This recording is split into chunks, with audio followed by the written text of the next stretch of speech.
Ya, desil merupakan pembagian kelompok keluarga berdasarkan urutan tingkat kesejahteraan. Lalu siapa sajakah yang termasuk ke dalam kelompok desil 9 dan 10?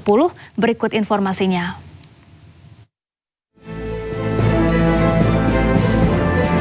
Desil 9 menggambarkan posisi kesejahteraan kelompok keluarga kelas menengah atas. Pendapatan mulai dari Rp7.500.000 hingga Rp15 juta per bulan.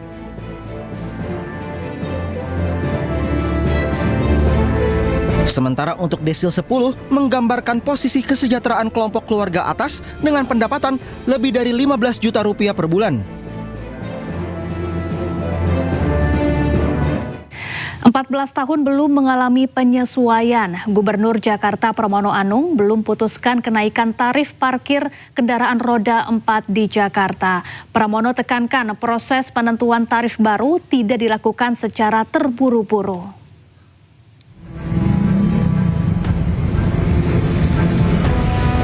Muncul wacana kenaikan tarif parkir hingga Rp60.000 per jam untuk kendaraan roda 4 di wilayah Jakarta.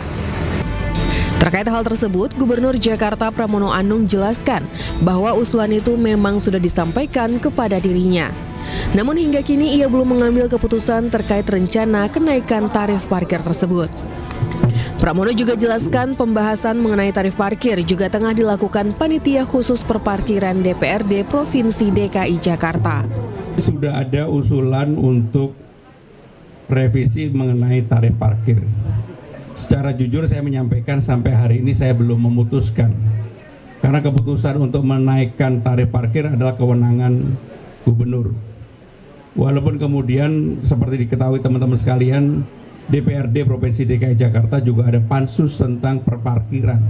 Beberapa usulan sudah disampaikan.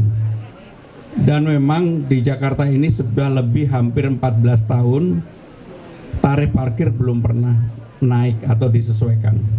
Tapi saya belum memutuskan sampai dengan hari ini. Sebelumnya tarif parkir di Jakarta diusulkan mengalami penyesuaian, di mana untuk motor tarif yang tengah dibahas kisaran Rp3.000 hingga Rp15.000 per jam.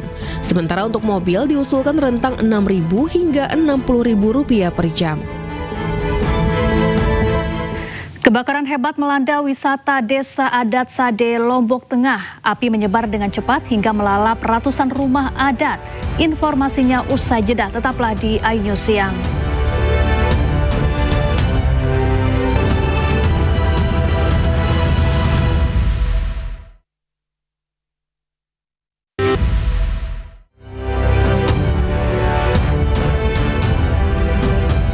Pemirsa, polisi membongkar produksi uang palsu di kawasan pergudangan Taman Tekno, Tangerang Selatan, Banten.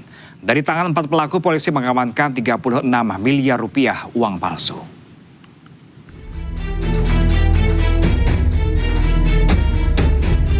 Kapolda Metro Jaya Komjen Pol Asep Edi Suheri memimpin langsung penggerebekan produksi uang palsu di kawasan pergudangan Taman Tekno, Tangerang Selatan, Banten.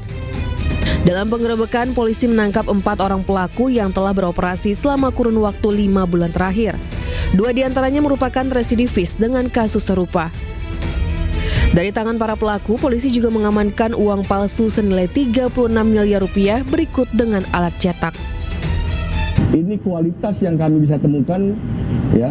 Ini adalah kualitas grade A, ya, di mana ada nomor seri. Kemudian ada benang pengaman, kemudian juga ada hologram, dan juga ada simbol negara di situ.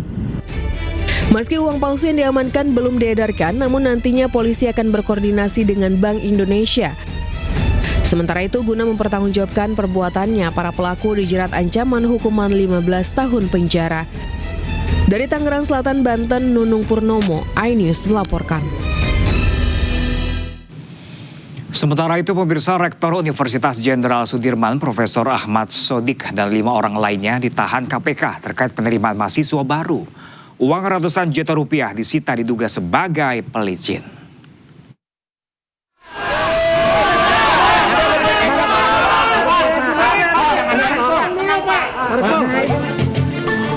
Komisi Pemberantasan Korupsi (KPK) resmi menetapkan Profesor Ahmad Sodik, Rektor Universitas Jenderal Sudirman, dan Nurman Ari Prayoga selaku Wakil Rektor 3 sebagai tersangka kasus dugaan suap penerimaan mahasiswa baru Fakultas Kedokteran.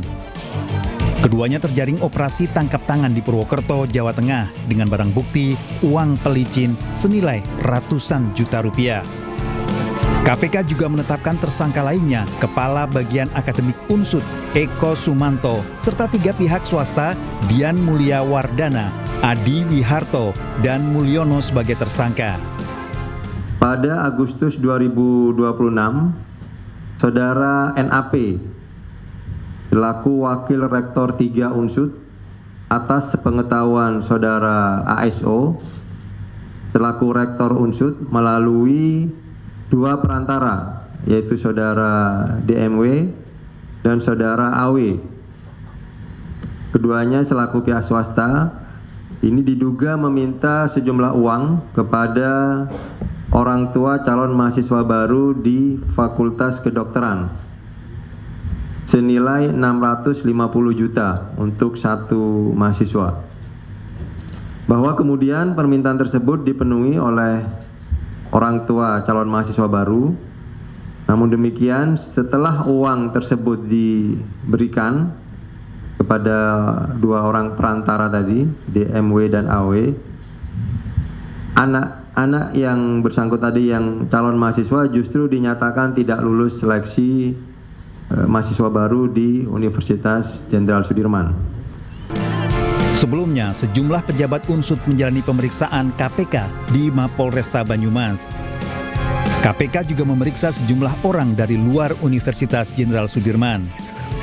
Diduga 73 kursi dari sekitar 245 kuota penerimaan mahasiswa baru jalur mandiri Unsud tahun 2026 disiapkan untuk transaksi kepada calon mahasiswa dengan imbalan sejumlah uang. Tim Liputan iNews melaporkan. Kita ke informasi lainnya pemirsa. Mantan Wakil Kepala Badan Gizi Nasional Nani Esdeyang disebut-sebut punya dapur makan bergizi gratis. Hal itu disampaikan tersangka kasus korupsi MBG sekaligus mantan Wakil Kepala BGN Ludwig Pusung saat menjalani sidang pra-peradilan.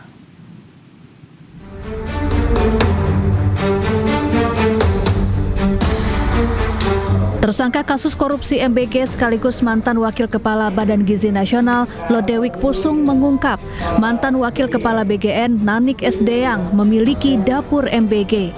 Bahkan menurut Ludwig, Nanik kerap berkomunikasi dengannya sambil mencatut nama Presiden Prabowo. Hal ini diungkap Ludwig saat menjalani sidang pra-peradilan di Pengadilan Negeri Jakarta Pusat Kamis lalu. Ludwig menyebut informasi ini perlu diketahui publik agar duduk perkara ini menjadi lebih